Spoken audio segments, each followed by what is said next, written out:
बहुत समय पहले की बात है। एक चुड़ैल ने एक गांव पर हमला कर दिया था। तब गांव वालों ने किसी तरह उसे पकड़ लिया था और उसका सर उसके धड़ से अलग कर दिया था और उसके सर को धड़ से अलग अलग दफन कर दिया था। फिर कुछ सालों के बाद एक मजदूर जंगल में खुदाई कर रहा होता है। तभी खुदाई करते करते उसे कुछ बाल दिखाई देते हैं। अरे ई का है, ये बाल किसके हैं? फिर गोपी उन बालों को पकड़कर खींचने लगता है। तभी उसके हाथ में उस चुड़ैल का सर आ जाता है। अरे मर गया रे, ये क्या चीज है? ये तो किसी का सर है। हाय रे, अब क्या करूं? ये तो किसी चुड़ैल का सिर लगता है। हे भगवान, ये मुझसे कितनी बड़ी गलती हो गई। अब क्या करूं? हाँ, एक काम करता हूँ, इसे गांव लेकर चलता हूँ। इसे गांव के सरपंच को सौंप दूंगा, फिर वही फैसला लेंगे कि इसका क्या करना है। फिर घर पहुँचते पहुँचते उसे रात हो जाती है। फिर वह उस सिर को खिड़की के पास रखकर सोने चला जाता है। फिर आधी रात होते ही उसमें जान आ जाती है। आखिरकार मैं आजाद हो ही गई।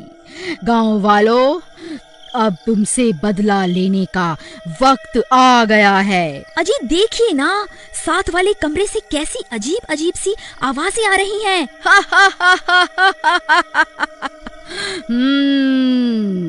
अरे मर गए रे, कहीं उस सिर में जान तो नहीं आ गई? अजी आप किस सिर की बात कर रहे हो जी?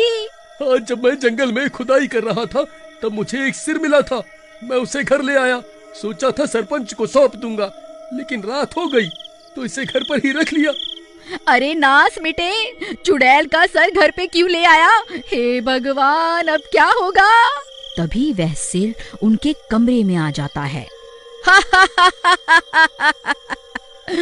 अच्छा, तो तू ही है जिसने मुझे आजाद करवाया है।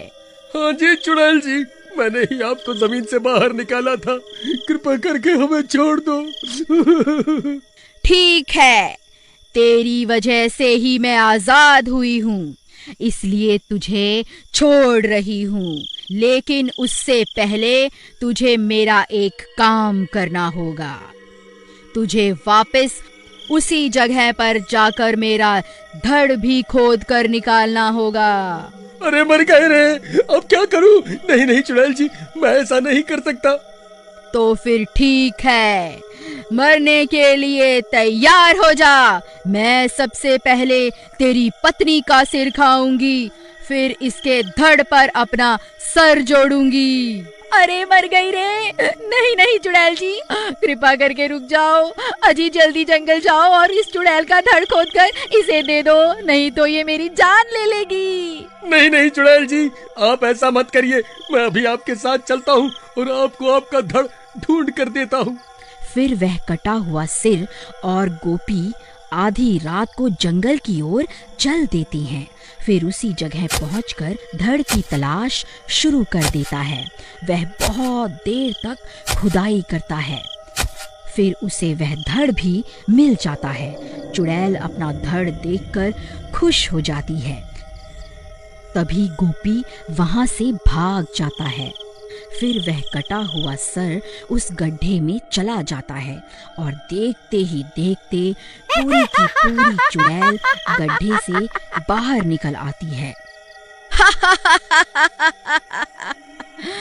गांव वालों, अब मरने के लिए तैयार हो जाओ, मैं किसी को नहीं छोड़ूंगी।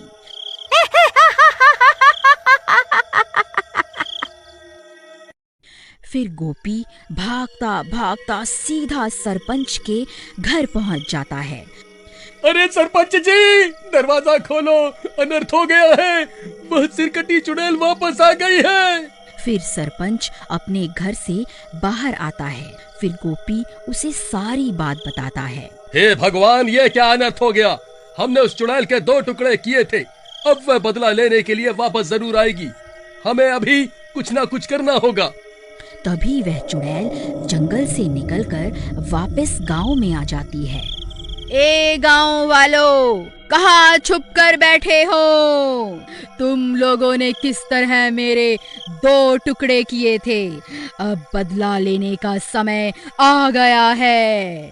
सब गांव वाले छुप छुप कर उसे देखते रहते हैं और वह चुड़ैल अपने शिकार की तलाश में गांव की गलियों में घूमती रहती है। सरपंच जी, वह देखिए, वह चुड़ैल गांव वालों की तलाश में इधर उधर घूम रही है। अगर कोई गांव वाला इसे मिल गया तो ये उसका सिर धड़ से अलग कर देगी। भाई, किसी के पास कोई तरकीब है तो बताओ, वरना सुबह होने तक कोई नहीं बचेगा। सरपंच जी, मेरे पास एक तरकीब है। हम इस चुड़ैल को उस पुराने घर में कैद कर सकते हैं। मैं इस चुड़ैल का भोजन बनकर उस घर में जाता हूँ। ये मेरा शिकार करने वहाँ जरूर आएगी।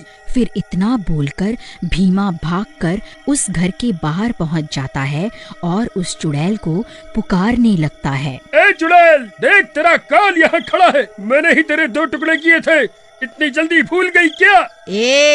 अच्छा हुआ जो तू खुद मेरे सामने आ गया। मुझे कब से तेरी तलाश थी। रुक, तुझे अभी बताती हूँ। फिर जैसे ही चुड़ैल भीमा की तरफ जाती है, भीमा भागकर घर के अंदर चला जाता है और एक जगह पर जाकर खड़ा हो जाता है। उस घर की छत पर गोपी और शिवा पहले से मौजूद होते हैं। भीमा भाई, तुम घबराओ मत। जैसे ही चुड़ैल तुम्हारे करीब आएगी, हम तुम्हें ऊपर खींच लेंगे। फिर चुड़ैल भी भीमा का पीछा करते करते उस घर में घुस जाती है। अब मुझसे बचकर कहाँ जाएगा मूर्ख। फिर जैसे ही वह चुड़ैल भीमा पर हमला करती है, तभी गोपी रस्सी को नीचे फेंक देता है और भीमा उस रस्सी के सहारे घर की छत पर चढ़ जाता है। फिर तीनों लकड़ी की मदद से छत का छेद बंद कर देते हैं और सरपंच घर का दरवाजा भी बाहर से बंद कर देता है ताकि वह चुड़ैल घर से बाहर ना निकल पाए। फिर वह चुड़ैल उस घर में कैद हो जाती है। ए मूर्ख गांव वालों, तुम्हें क्या लगता है तुम मुझे इस घर में कैद कर लोगे? भाइयों, मुझे लगता है हम ज्यादा देर तक इस चुड़ैल को कैद नहीं कर पाएंगे। सरपंच जी, बस थोड़ी देर में सूरज निकलने ही वाला है। हमें थोड़ी देर तक इस चुड़ैल को इसी घर में रोक के रखना होगा। फिर चुड़ैल जोर जोर से दरवाजा पीटने लगती है। तभी दिन हो जाता है और आकाश में सूरज निकल आता है। फिर गोपी छत पे रखी लकड़ी को भी हटा देता है ताकि सूरज की रोशनी अंदर जा सके। फिर सूरज की रोशनी घर के अंदर जाते ही वह चुड़ैल तड़पने लगती है। ए गांव वालों, तुमने फिर से मुझे धोखे से इस घर में फंसा लिया। ये तुमने अच्छा नहीं किया।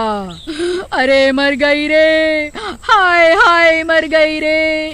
ये सूरज तो मुझे जलाकर ही दम लेगा। फिर देखते ही देखते वह चुड़ैल जलकर राख हो जाती है और एक बार फिर गांव वालों की एकता की वजह से लोग चुड़ैल से छुटकारा पा लेते हैं।